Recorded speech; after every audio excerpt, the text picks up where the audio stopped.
উপর থেকে শুকনো সুমাইয়া বাচ্চাটাকে গাড়ির উপর থেকে উঠায়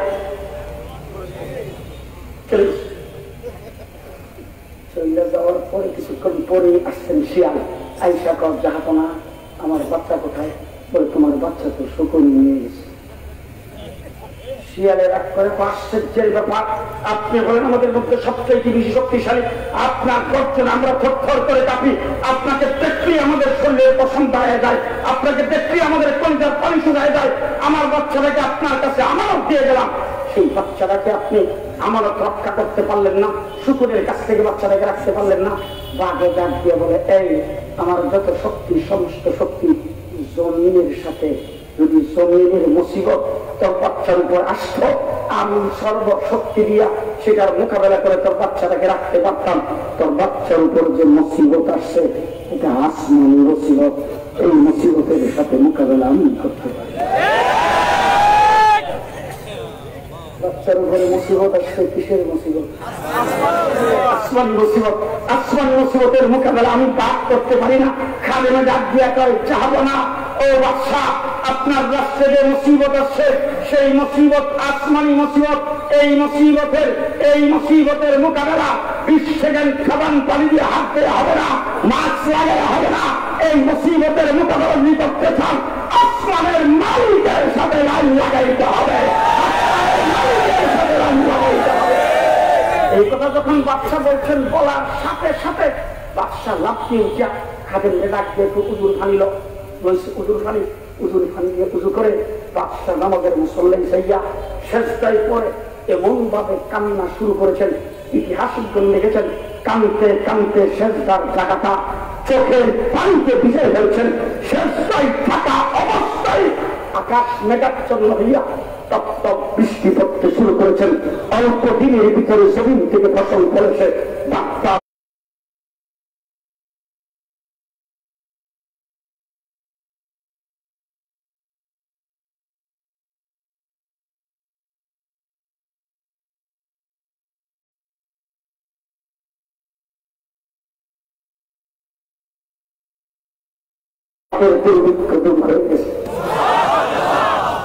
আপনি যদি এই করোনা থেকে যদি বাঁচতে চান, আসমানি মুসিবত থেকে যদি বাঁচতে চান, আসমানের মালিকের সাথে আপনাকে আপোষ করতে হবে। আসমানের মালিকের সাথে আপোষ করার মাধ্যম ইসলামী সম্মেলন। আসমানের মালিকের সাথে আপোষ করার মাধ্যম মসজিদ, মাদ্রাসা, ইসলামী সম্মেলন, ওয়াজ মাহফিল। আসমানের মালিকের সাথে আপোষ করার মাধ্যম হলো কলবের বিশ্বাস।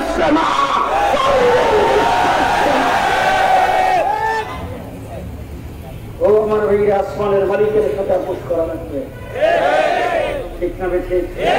ঠিক না বেঠিক? তাহলে আমি পরিষ্কার ভাষায় বলতে চাই, আপনাদের লোক সমাগম এড়ায় চলতে হবে, মানুষের হুজুম এড়ায় চলতে হবে, দূরত্ব বজায় রেখে চলতে হবে। আমি কিছুক্ষণের জন্য মেনে নিলাম যদি কোথাও গানের মসজিদ হয়, দশটার মসজিদ হয়, নাটকের মসজিদ হয়, সেই মসজিদের দ্বারা আল্লাহ পাকের গজবকে জমিনের দিকে আহ্বান করা হয়। বিশ্ব স্বাস্থ্য সংস্থার বলবলা মেনে নাটকের মসজিদ, গানের মসজিদ বন্ধ করে দেওয়া হোক, বন্ধ করে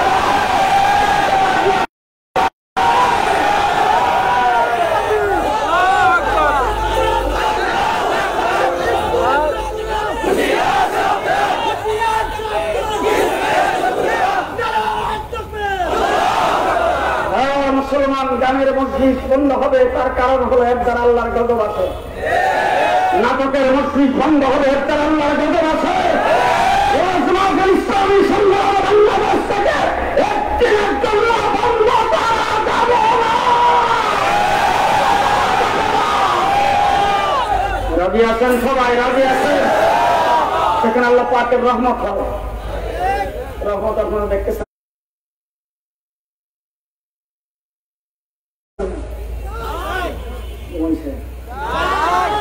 আনেন বাংলাদেশের বড় রাজনৈতিক দলের ক্ষমতাসীন, ক্ষমতা হারা আনেন বড় কোন লিডার।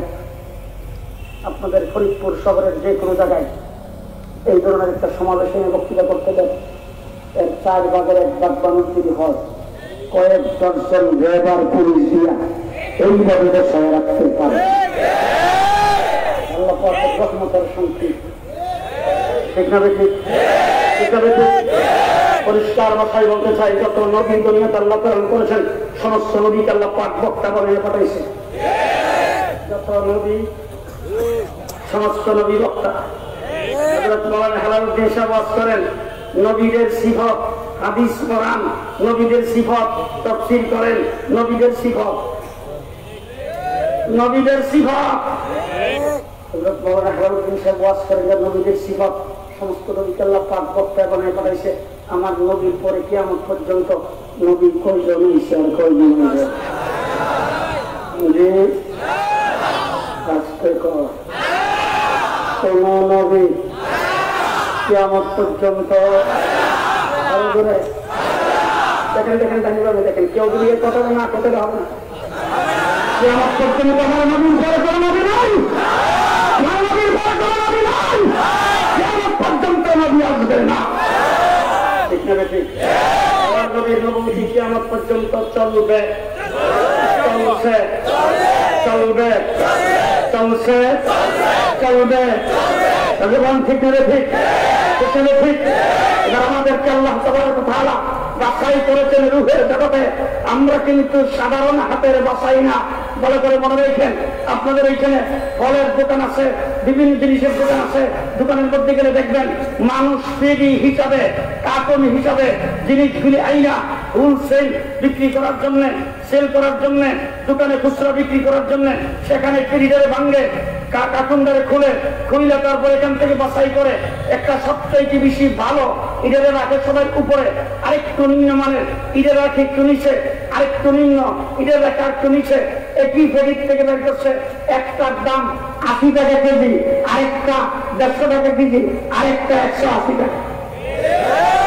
ঠিক না? ঠিক না?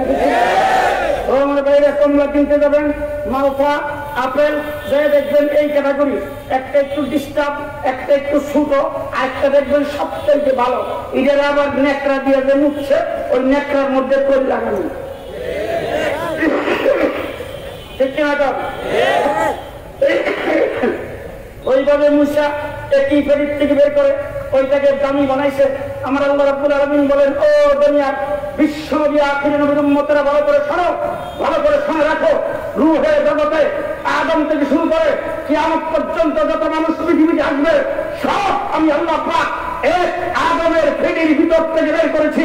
সেখান থেকে বের করে আমি আল্লাহ পাক আমার কুদরতি হাতের দ্বারা বাছাই করে তোমাদেরকে দামি হিসাবে বিশ্ব নবীর উম্মত বানিয়েছি। আমাদেরকে দাম দিচ্ছে বঙ্গবন্ধু স্বয়ং আল্লাহ। আমরা কেউ কি দরখাস্ত করেছিলাম? আমরা কেউ কি কোনোদিন আল্লাহর কাছে চাইছিলাম? বিনা চাওয়াতে আল্লাহ পাক রূহের জগতে আল্লাহর কুদরতি হাতে নিজে ইচ্ছা করে আমাদেরকে বাছাই করে আখিরি জামানার নবীর উম্মত বানিয়েছে। আল্লাহ পাক কোরআন শরীফের ভিতরে বলেছেন, লাকাদ মান্নাল্লাহু আলাল মুমিনিন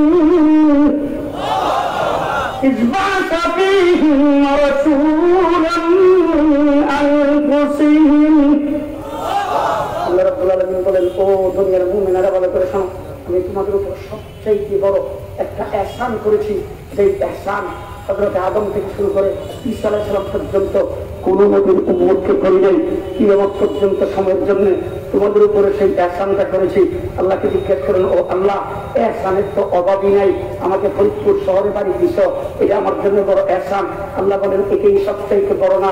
বলে, তাই পদ্মা নদীর ইলিশ মাছ দিছ, এটাও তো বড় ইহসান। আল্লাহ বলেন, এটাও সবচাইতে বড় ইহসান না? তাই রঙ বেরঙের খাদ্য দিছ, এটা তো বড় ইহসান। বললে আল্লাহ বলেন, এটাও বড় ইহসান না? বলে, মুখের ভিতরে জিহ্বা দিছ, জিহ্বা খাই, ভিন্ন ভিন্ন মজা লাগে। আল্লাহ বলেন, এটা ইহসান। তবে এটা সবচাইতে বড় ইহসান না? সুন্দরী বিবি দিছ, এটা সবচাইতে বড় ইহসান না? মা বাপ দিছ, এটা সবচাইতে বড় ইহসান না? আল্লাহ বলেন, সবচাইতে বড় ইহসান এবং সবচাইতে বড় নিয়ামত তোমাদেরকে যেটা দান করেছি।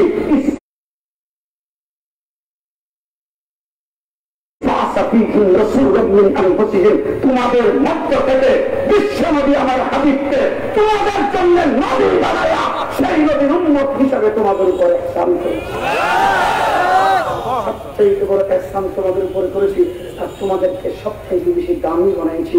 কোরআনে আল্লাহ পাক ঘোষণা দিয়েছেন, কুনতুম খায়রা উম্মাতিন উখরিজাত লিন-নাস, তামাম পৃথিবীর সমস্ত মানব বন্ধুদের মধ্যে তোমরা হলা সবচাইতে বেশি দামি, সর্ব উত্তম।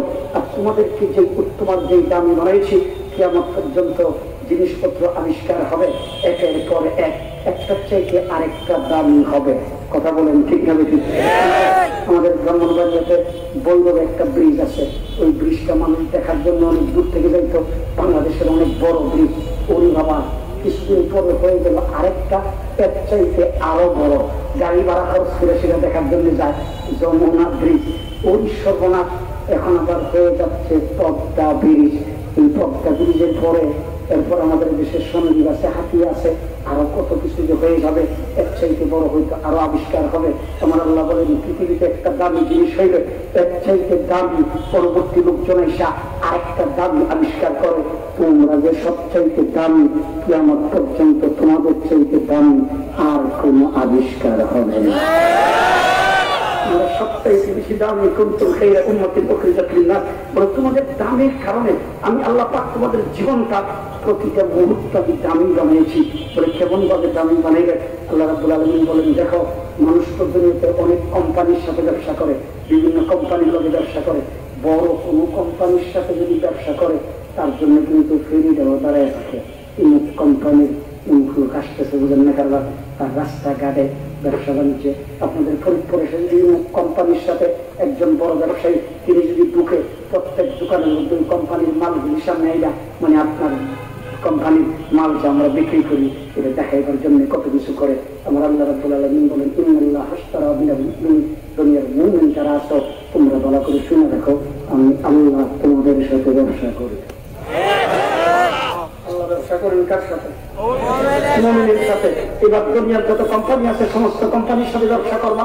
তোমাদেরকে সিজনে সিজনে অফার দিব।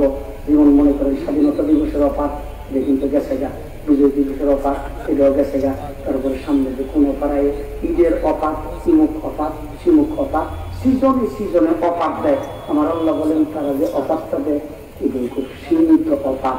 একটা চিপসের প্যাকেট কিনবা, একটা বল ফ্রি, একটা সার্ফ এক্সেলের প্যাকেট কিনবা, একটা বালতি ফ্রি, একটা নুডলসের প্যাকেট কিনবা, একটা বাড়ি ফ্রি। এবং আমি রব্বুল আলামিনের সাথে তোমরা যারা ব্যবসা করবা, শুনে রাখো আমার পক্ষ থেকে তোমাদেরকে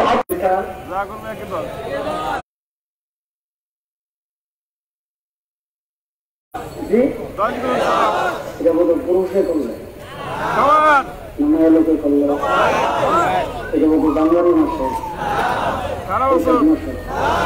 কোন সময় রাত্রে করেন, দিনে করেন, সকালে করেন, বিকালে করেন, পুরুষ করেন, নারী করেন, যেই করেন, ছোট করেন, বড় করেন, বৃদ্ধ করেন, গ্রাম করেন, সেই করেন। আল্লাহ বলেন, ফালাকু আশরু আমসালিহা, 1/10।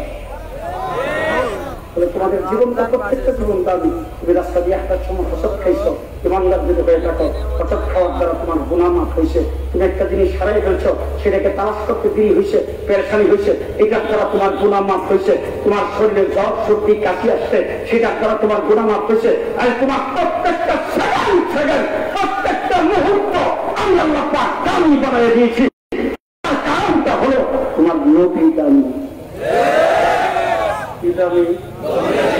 নবী দামি, এই জন্য তোমরাও দামি। গোটা জীবন নবীর দামি, তোমাদেরও গোটা জীবনটা দামি। তোমাদেরকে আখির নবী, বিশ্ব নবী মুহাম্মদুর রাসূলুল্লাহ সাল্লাল্লাহু আলাইহি ওয়াসাল্লামের উম্মত বানাইছি। নবী দামি, তোমরাও দামি। আমরা রাসূল সাল্লাল্লাহু আলাইহি ওয়াসাল্লাম দামি। অন্যান্য নবীও পৃথিবীতে আগমন করেছেন, এক একজনের এক এক রকম দাম, ইজ্জত আল্লাহ তাবারক ওয়া তাআলা দিয়েছেন। তিলকার রাসূল ফাদদালনা বা'দাহুম আলা বা'দ। ও আমার ভাইয়া, আমার নবী মুহাম্মদুর রাসূলুল্লাহ সাল্লাল্লাহু আলাইহি ওয়াসাল্লামের দামি। গোটা পৃথিবীর যত লোকজন আছে, যত বড় লিডার, বড় আলেম, বড় বুজুর্গ, প্রত্যেকের জীবনী যদি আপনি আলোচনা করতে চান, তাহলে আলোচনাটা হবে কোথার থেকে?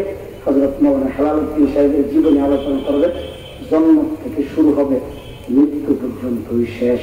কথা কয় আল্লামা নূর হোসেন কাসিমের জীবনী আলোচনা করেন, জন্ম থেকে শুরু মৃত্যু পর্যন্ত শেষ। আল্লাহ মোহাম্মদ সাহেবের জীবনী আলোচনা জন্ম থেকে শুরু মৃত্যু পর্যন্ত শেষ। বঙ্গবন্ধু শেখ মুজিবের আলোচনা জন্ম থেকে শুরু মৃত্যু পর্যন্ত শেষ।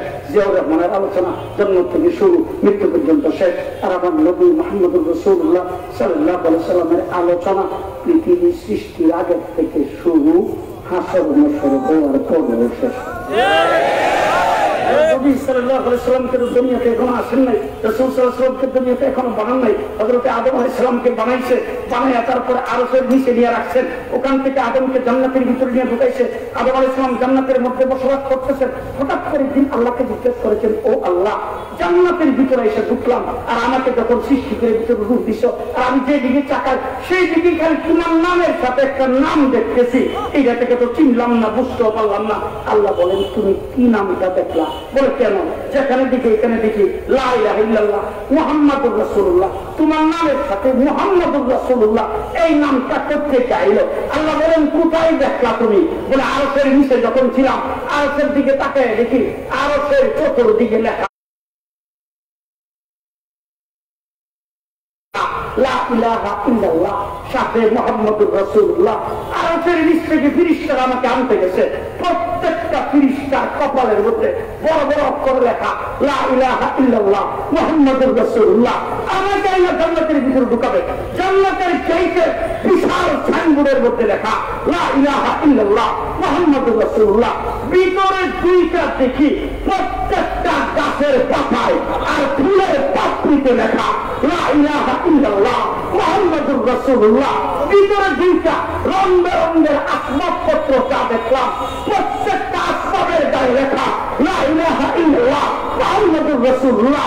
এ পর্যন্ত জান্নাতের ভিতরে যত খাবার দাবার খাইলাম, প্রত্যেকটা খাবারের গায়ে লেখা লা ইলাহা ইল্লাল্লাহ মুহাম্মাদুর রাসূলুল্লাহ।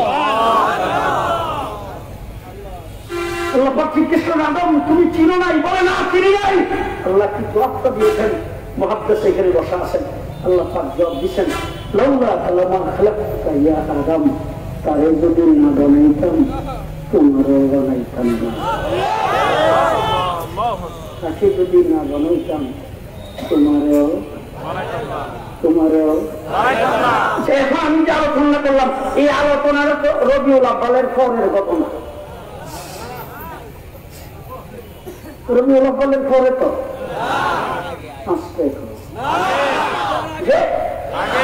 রবিউল আব্বালের আগে না পরে? আমার নবী মুহাম্মদুর রাসূলুল্লাহ সাল্লাল্লাহু আলাইহি ওয়াসাল্লাম এখনো দুনিয়াতে আসে নাই। হযরত রাসূল সাল্লাল্লাহু আলাইহি ওয়াসাল্লামের বাবা আব্দুল্লাহ দুনিয়া থেকে চলে গেছেন। মা নামের গর্ভে রাসূল আছেন। হঠাৎ করে একদিন আব্দুল মুত্তালিব, আমার নবীর দাদা, বাইতুল্লাহর মুতাওয়াল্লি, মক্কা কুরাইশের লিডার, উনি একদিন বৌমারে ডাকছে। ডাইকে বলতেছে, ও বৌমা, আমি তো ইরাকে যাই, সিরিয়াতে যাই, শামে যাই, মিশরে যাই, পৃথিবীর বিভিন্ন দেশে ব্যবসা বাণিজ্য করার জন্য যাই। আর আমি যেখানে যাই সেখানে কিন্তু আমার হোটেল ভাড়া লাগে না। আমি যেখানে যাই সেখানে কিন্তু আমার মেহমানদারির কোনো পয়সা খরচ হয় না।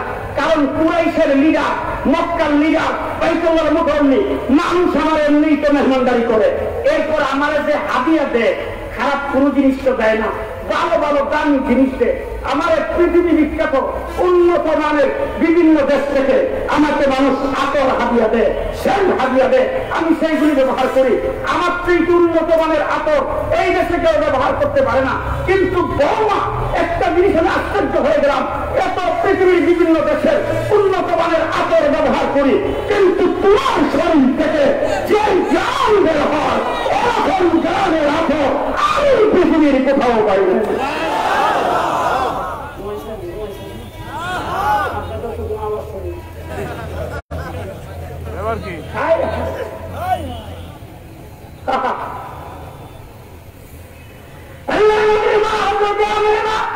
চোখের পানি সেরে দিয়ে শ্বশুর আব্বাকে ডাক দিয়ে বলছেন, আব্বা কি করবো, আমার তো বুঝে আসে না।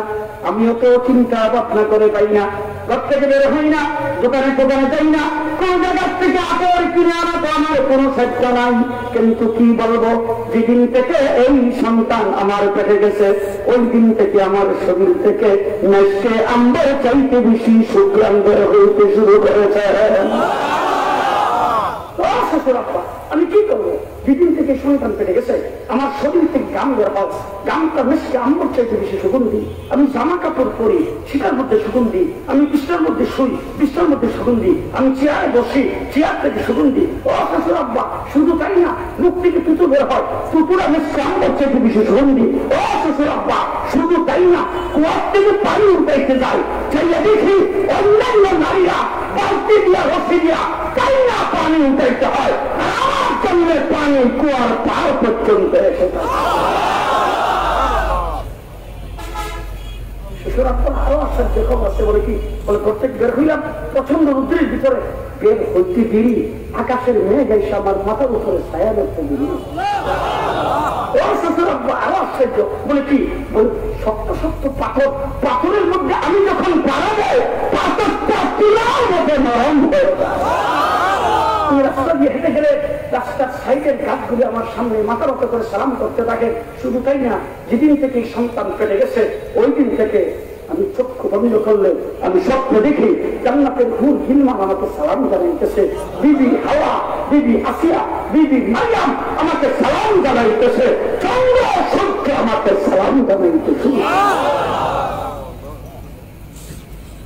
রবিউল্লাহ বলে আগে না পরে?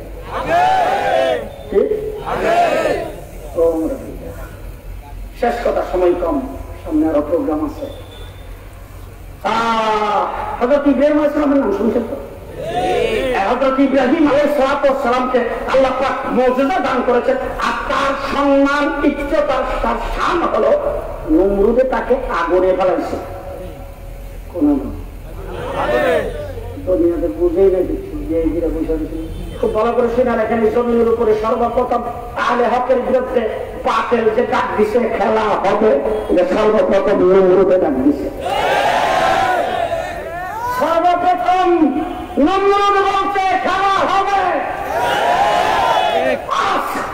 ইব্রাহিম আলাইহিস সালাম তো ঠিক আছে, কিসের খেলা? আগুন জ্বালাইছে, আগুন। ইব্রাহিম আলাইহিস সালামকে আগুনের মধ্যে নিক্ষেপ করে দেবে, খেলা হবে।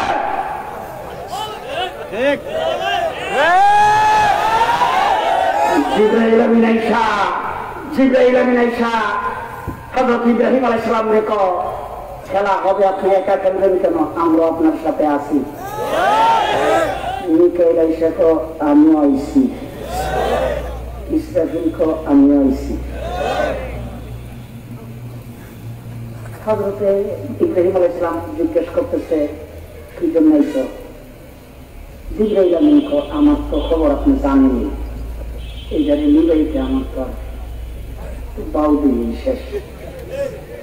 ইসরাফিল আলাইহিস সালাম কয় আমার ফুল তো কিয়ামত ঘটবে, সুতরাং কিয়ামতের ফুল যদি আমি দেই তাই যদি উপায় আছে, কোন রকম খালি শ্বাসটা একটু চাললেই তো।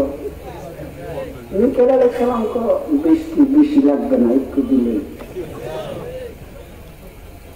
ইব্রাহিম আলাইহিস সালাম ডাক দিয়ে কয় একটা কথার জবাব দাও, তোমরা কি আইছো না ভাড়াইছো?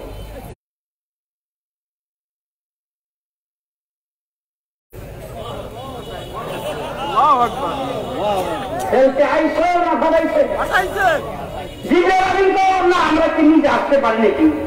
আমরাই আইসি, তবে অনুমতি লইয়া। ইব্রাহিম আলাইহিস সালাম কইলেন আমার আল্লাহকে তুমি ঘুমে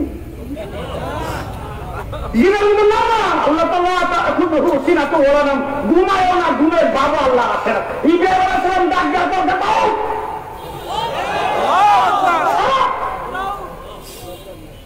খেলা হবে।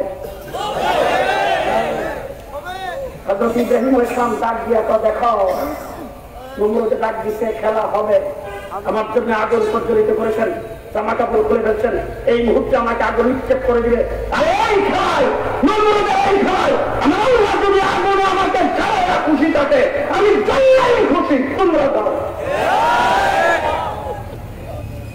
আল্লাহ রাব্বুল আলামিন ডাক দিয়া ফেরেশতাদেরকে কয় তোদের সাহায্য যখন চাই নাই তোরা যা, আমি এখন ডাইরেক্ট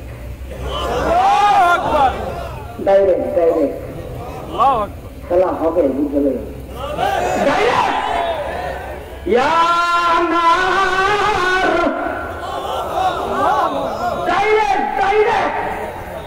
হযরত ইব্রাহিম আলাইহিস সালামের জন্য আল্লাহ পাক আগুনকে ডাক দিয়া বলছেন বাদদাউ সালাম, শান্তিদায়ক ঠান্ডা, শান্তিদায়ক আরামদায়ক ঠান্ডা। ইব্রাহিম আলাইহিস সালাম তেলও জ্বলতেছে, লাকড়িও জ্বলতেছে, ফুটফাট আওয়াজও ঠিক, ধোঁয়া উঠতেছে, আবার কাছে কেউ গেলে হিরো লাগে।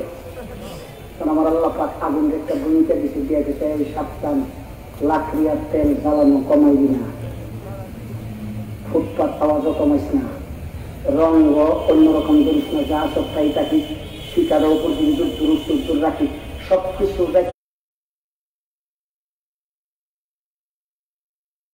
শান্তিদায়ক ঠান্ডা। ইব্রাহিম আলাইহিস সালাম দিব্যি আরামে আগুনের ভিতরে নমরুদে কয়েকদিন চলে সারার পরে দেখে আগুনের ভিতরে ইব্রাহিম আলাইহিস সালাম আরামে বসা, চতুর্দিকে আগুন জ্বলতেছে, একটা পশমে সেকাও লাগে না। নমরুদ ইব্রাহিম আগুনের দিকে ডাক দেখে, লাকড়ি তেল সবকিছু দিয়ে ঠিকই জ্বালাইতেছ, তোর পাওয়ার কমে গেছে নাকি? ইব্রাহিম দিব্যি আরামে আগুনের ভিতরে বসা, আল্লাহ পাক আগুনের জবান করে দিয়েছেন, আগুন ডাক দিয়ে রেঞ্জের বাইরে কেন কাক গিয়ে দেখাস না, খেলা হবে।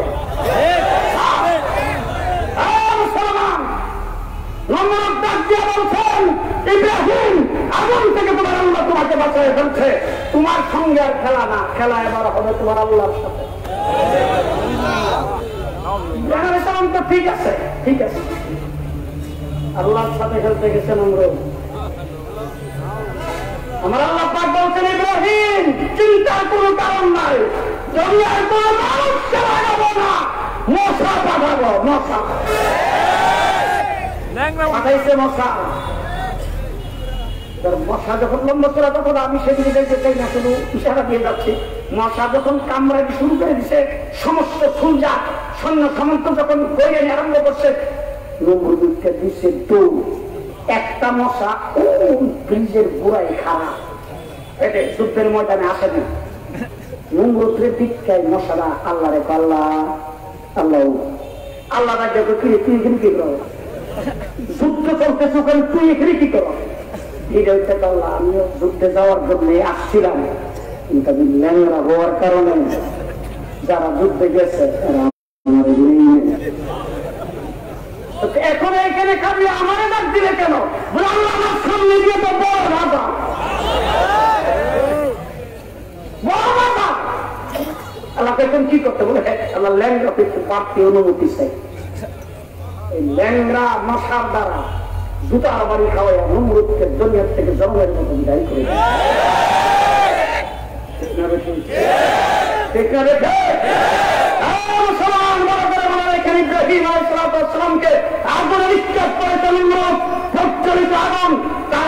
প্রসবের মধ্যে শাখাও লাগে নাই। ইব্রাহিম আলাইহিস সালামের শান, এবার আমার নবীর শান শুনবেন।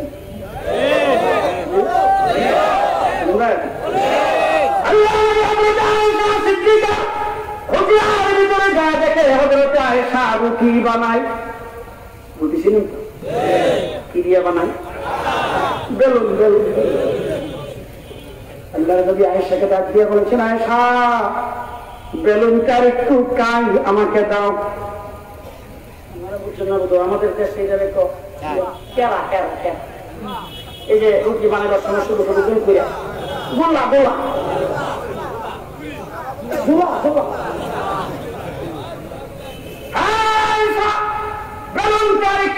আমার কাছে দাও, আমিও রুটি বানাবো। ঘুমাইছেন সেইগুলো হাদিসকে জিজ্ঞাসা করে দেখেন। আপনাদের ফরিদপুরের মানুষ ভালো হোক, আমাদের দেশের বাড়ি ব্রাহ্মণবাড়িয়া, ওখানকার মানুষ দুপুরের সময় খেত খামারে দোকানপাটে কাজকর্ম করে যদি বাড়িতে আসে, আইসা যদি দেখে সোলার মধ্যে ফাঁক,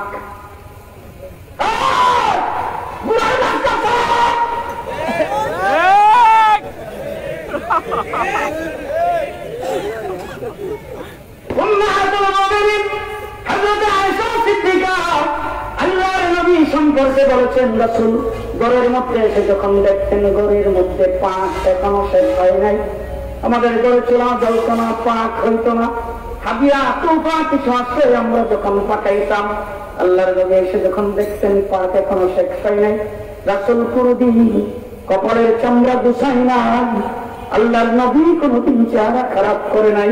রাসূল হাসি মুখে এসে আমাদের স্ত্রীদের সাথে বসে পাকে শরীক হয়ে যেতেন। আল্লাহ নবী বলতেন, আয়েশা বেলুন আমার হাতে দাও, একটু ঝোলা দাও, আমি একটা রুটি বানাবো। আল্লাহর নবীর হাতে রুটি বানাইছে, শুনতেছেন? আল্লাহর নবীর হাতে রুটি বানাইছে, রুটি বানায় আল্লাহর নবী আয়েশা সিদ্দিকাকে দিয়ে বলছেন, আয়েশা রুটিটাকে সেকা দাও। সেকা বুঝলেন? আমাদের দেশে বলে ফুলা, আপনারা কি বলেন? রুটিটাকে সেকা দাও, মেহমান সাথে আছে, মেহমান নিয়ে রুটি খাবো। আল্লাহর নবী মেহমান নিয়ে অপেক্ষা করতেছেন। আয়েশা সিদ্দিকা অনেকক্ষণ হয়ে গেছে, রুটি পরিবেশন করে না। এবার আল্লাহর নবী উঠে আয়েশাকে জিজ্ঞেস করেছেন, আয়েশা এতক্ষণ তো লাগার কথা না, রুটি হইতে এত দিদি লাগার কথা না, মেহমান নিয়ে বসে আছি, খাবার কেন পরিবেশন করো না? আমাদের আয়েশা সিদ্দিকা বলে, হুজুর আমাদের হাতে যে রুটি বানাইছি সেই রুটিগুলি সেকা হয়ে গেছে, আপনার হাতে যেই রুটি বানিয়েছেন আগুনে দিয়া কত চেষ্টা করলাম, এটার মধ্যে আগুনের সেটাও লাগে না।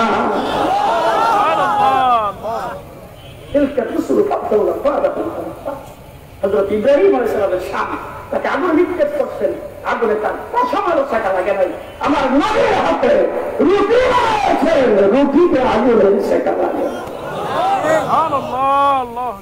আল্লাহ নবী ডাক দিয়ে বলেছেন, আয়েশা রাহমাতুল লিল আলামিনের হাত যেই রুটির মধ্যে লাগছে, এই রুটি দুনিয়ার আগুন তো দূরের কথা, জাহান্নামের আগুনেও সেকা লাগবে না। ঘটনা একটা মনে ছিল, কইটা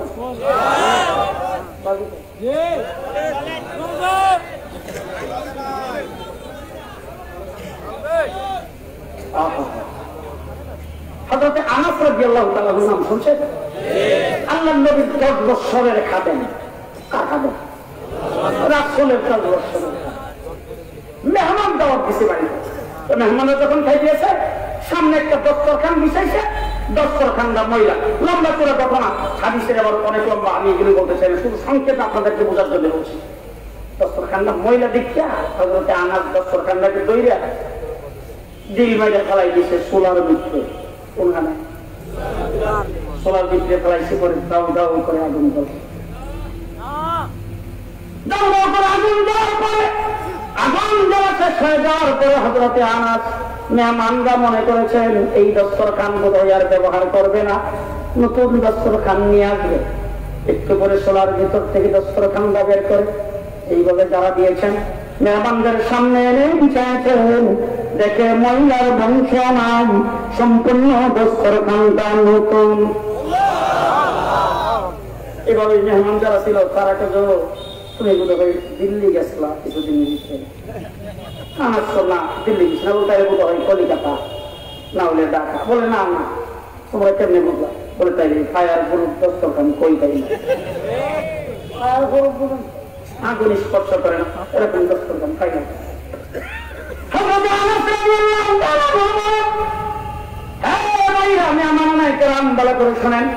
আপনার গায়ে যেই কাপড় আমার দস্তরখান সেই কাপড়, আপনার ঘরের যেই কাপড়ের দস্তরখান আমারটাও সেই সুতার কাপড়ের দস্তরখান। কিন্তু বেশমটা হলো আল্লাহর হাবিব একদিন আমার ঘরে দাওয়াত খাইতে আসছিলেন, আল্লাহর নবীর সামনেই দস্তরখান ছিল, রাসূল এই দস্তরখানে খাবার খাওয়ার পরে এটার মধ্যে রাসূলের হাতটা মুছেছিলেন। এরপরে দস্তরখানটাকে আগুন নিক্ষেপ করলে দস্তরখানের ময়লা গুলি আগুনে খেয়ে ফেলে।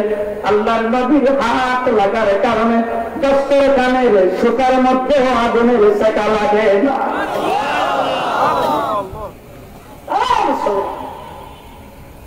এতক্ষণ তো শুনলেন আমার নবীর শান, এবার শেষ একটা কথা, নবীর গোলামের শান কইয়া আলোচনা শেষ। গোলামের শান শুনলেন তো? হযরত ওমর ইবনে খাত্তাবের নাম শুনছেন আপনারা? হযরত ওমর ইবনে খাত্তাব। ওমর ইবনে খাত্তাবের যে রাষ্ট্রটা ছিল আপনাদের ফরিদপুর বিভাগের প্রায় সমান। ওমর ইবনে খাত্তাবের রাষ্ট্রের এরিয়া 22.5 লক্ষ বর্গ মাইল। আমাদের দেশের রাষ্ট্রপ্রধানরা বলেন কারো বেডরুমে যাইয়া পাড়া দেওয়া তো আমি আমার দায়িত্ব না। হযরত ওমর ইবনে খাত্তাব বলতেন সুদূর ফুরাত নদীর তীরে যদি কোন একটা উট পানির পিপাসায় মারা যায় আমি ওমর আল্লাহর দরবারে জবাবদিহি করতে হবে। 22,000 বর্গ 22 লক্ষ বর্গ মাইল ওমরের রাষ্ট্রের এরিয়া। ওমরের রাষ্ট্রে আমাদের দেশে যেমন আগুন লাগে না, আগুন লাগলে আমরা কি করি? ফায়ার সার্ভিস রে খবর দিই। আর আমাদের দেশের ফায়ার সার্ভিস মাশাআল্লাহ এত সচেতন আর এত কম আগুন জ্বলা শেষ হয়ে সামনে কাজ ভয়তে ভয়তে দেখবেন যাইসা এতক্ষণে কিন্তু আগুন জ্বলা শেষ। আর আমাদের দেশের এই যে বনানীতে যখন আগুন লাগছে আমাদের দেশের ফায়ার সার্ভিস বড় দক্ষতা দেখাইছেন।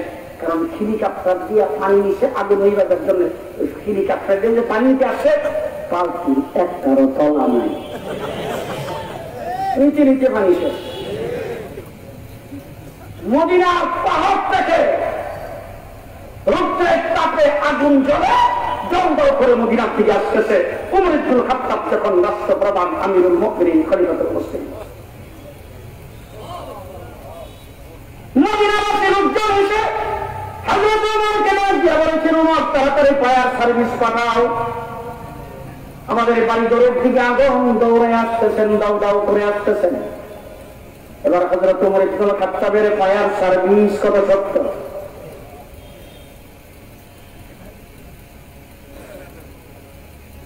হযরত ওমর ইবনে খাত্তাবের ফায়ার সার্ভিস রুমালটা ছিল, রুমালটাকে কামড়া লইয়া একজন সাহাবীর হাতে গিয়ে ধরো আমার রুমালটা নিয়ে যাও, এই ফায়ার সার্ভিস আগুন নিভিয়ে দিয়ে আসো।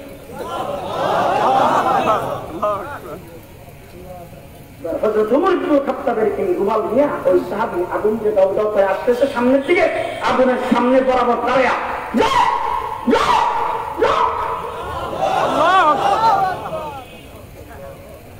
এই যে গেছে আজকে 1400 বছর মদিনার দিকে আর আগুন আসেও নাই, ওই পাহাড় থেকে আর আগুন চলেও নাই। আমার নবীর গোলামের শান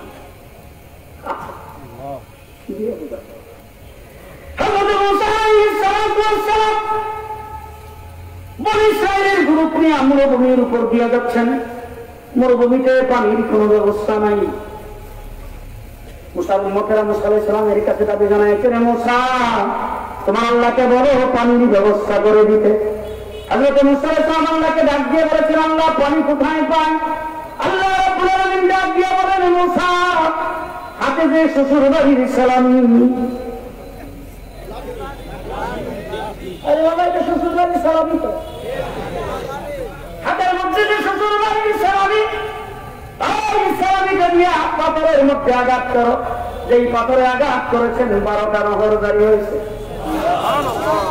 এবার আবার নবীর শান শোনেন। সূরা হুদাইবিয়া 1400 সাহাবীরা রাসূল সেখানে গিয়েছেন, পানি শেষ হয়ে গেছে। আল্লাহর নবীর খবর পাওয়ার পরে রাসূল বলেছেন পানির গন্ধগুলি নিয়ে আসো। পানির তলিগুলি নিয়ে আসার পরে একটা বর্তন নিচে দিয়ে পানিগুলি এইভাবে জ্বালা দিয়ে চলে উঠে একদম ফোটা পানি কোনার থেকে পড়ছে, কোনার থেকে পড়ে নাই। আল্লাহর নবী ওই বর্তনের উপর হাতটাকে এইভাবে রেখে এরকম ভাবে গসা দিয়েছেন। গসা দিয়ে রাসূল হাত থেকে উপরের দিকে উঠাইয়া আঙ্গুলগুলি ফাঁক করে ধরেছেন। প্রত্যেকটা আঙ্গুলের ফাঁক দিয়া পানির লহর জারি হয়ে গেছে।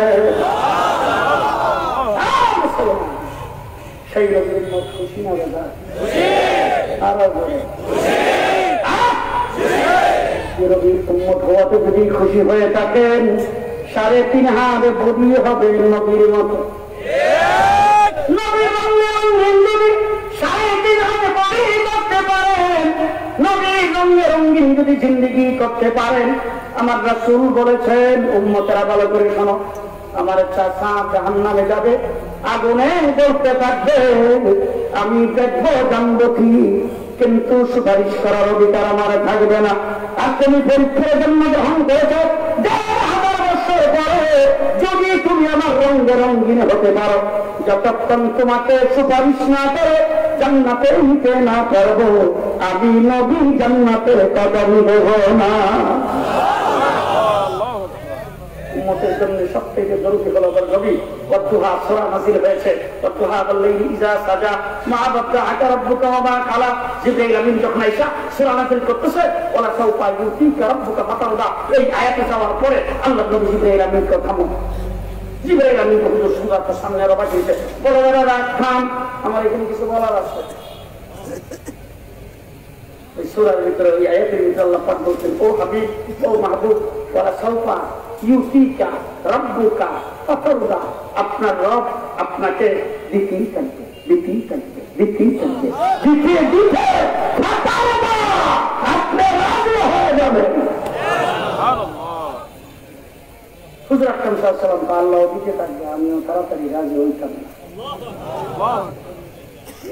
আল্লাহ নবীকে জিজ্ঞাসা করলেন, হুজুর আল্লাহ রাব্বুল আলামিন বলেছেন ফাতারদা, আপনাকে রাজি করে ছাড়বে, আপনি রাজি হয়ে যাবেন। তাহলে আপনি তো একদিন রাজি হবেন, আল্লাহ তো আপনাকে রাজি করবেন। কি পাইলে কি হইলে কতটুক পর্যন্ত গেলে রাজি হইবেন? আল্লাহর নবী ডাক দিয়ে বলেন, যারা আমার উম্মতের খাতায় নাম লেখাইছে, আমি নবীকে যারা মহব্বত করেছেন, আমার মহব্বত করি ঈমানদার, আমার উম্মত একজন জাহান্নামে থাকতে, তাকে জাহান্নাম থেকে উঠাইবার আগ পর্যন্ত রাজি হব না। এই জন্য আমার ভাইরা, আমি আমার কাছে নবীর আদর্শ, নবীর আদর্শ, নবীর ফর্মুলা, নবীর দেওয়া সিস্টেম থাকতে আমি বিজাতিদের সিস্টেম শুরু করতে রাজি না। শেষ কথা আপনাদের সামনে বলতে চাই, আজকে যদি আমার নবী দুনিয়াতে জীবিত থাকত, আর যদি নবী উম্মতের জন্য কোন একটা ফতোয়া, কোন একটা ফরমান যদি জারি করতেন, তাহলে এইটা মানা উম্মতের জন্য বোধ হয় মানলেও মানলো, না মানলে নাই। যে এটা মানা উম্মতের জন্য কি ছিল? আসছে তো। এইবার 2 নম্বর আরেকটা দৃষ্টান্ত বলছে, আপনাদের এই থেকে এখন সিটি হয়ে গেছে,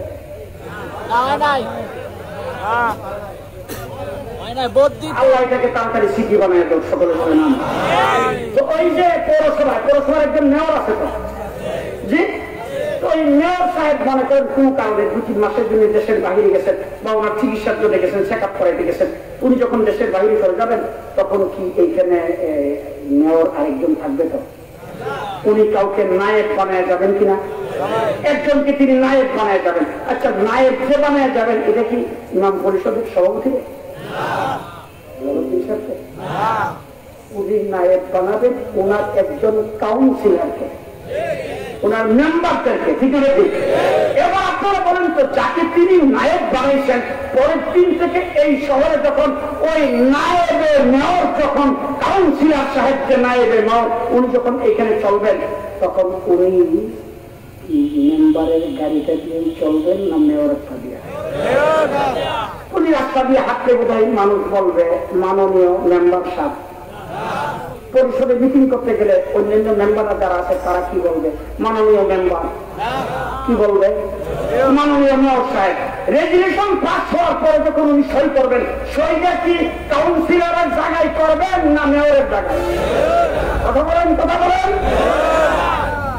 মেয়র সাহেব দুনিয়াতে, মেয়র সাহেবের উপস্থিতিতে, মেয়র সাহেব যদি এখানকার জন্য কোনো বরাদ্দ দিতেন, মেয়রের বরাদ্দ যেই মূল্যের, যেই মানের, নায়েবের মেয়র বরাদ্দ দিলে একই মূল্যের, একই মানের। এবার যদি মেয়র সাহেব নাই, নায়েবের মেয়র, তিনি যদি নগরবাসীদের জন্য কোনো হুকুম জারি করেন, মেয়র হুকুম জারি করলে মানা জীবন নগরবাসীদের জন্য জরুরি ছিল। নায়েবের মেয়র হুকুম জারি করলে মানা যদি শুরু হয়ে থাকে, নবী কোনো হুকুম জারি করলে মানা যদি উন্নতের জন্য ফরজ হয়, নবী হুকুম জারি করলে উন্নতের জন্য মানা জান্নাত এবং ঘর।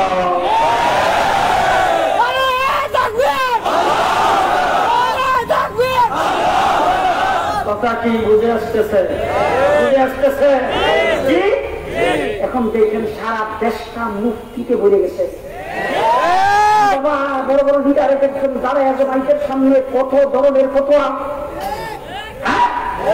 ঘরের ভিতরে তোমাদেরকে বের করিয়া মাদ্রাসায় নিয়া পিঠাইয়া দিয়া তারপর তোমাদেরকে আলিফ পাতাটা শিখেছে। ঘরে বলছে আলিফ পাতাটা শিখে গেছি। আমরা কি মুক্তি কম? আমরা সাইকেল না বেড়ে মুসলমান আছি। আমরা কি মুক্তি কম? চারবার কোরআন খবর দিয়ে ফেলছি। আমরা কি মুক্তি কম? বাবার চালাটা নিজেই বলাইতে পারি। এই কথা বলে চার আমরা গাঁ মধ্যে দিয়ে বলে হাত দাঁড়িয়ে দিয়ে বলে বাংলাদেশ থেকে না হয়ে যাইতে পারে। কারাই দেশের সত্য من الله فتح قريب وبشر المؤمنين. السلام عليكم.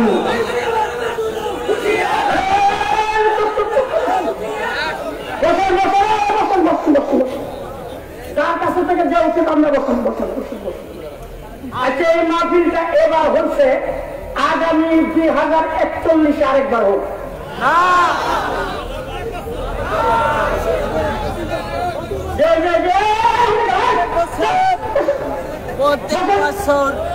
আগামী 2041 আরেকবার হোক নাকি প্রত্যেক বছরে হইতো?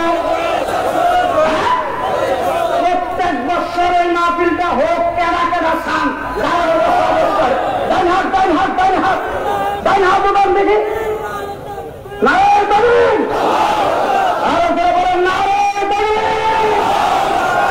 বিসমিল্লাহ করে হাতটা পকেটে ঢুকে যাবে।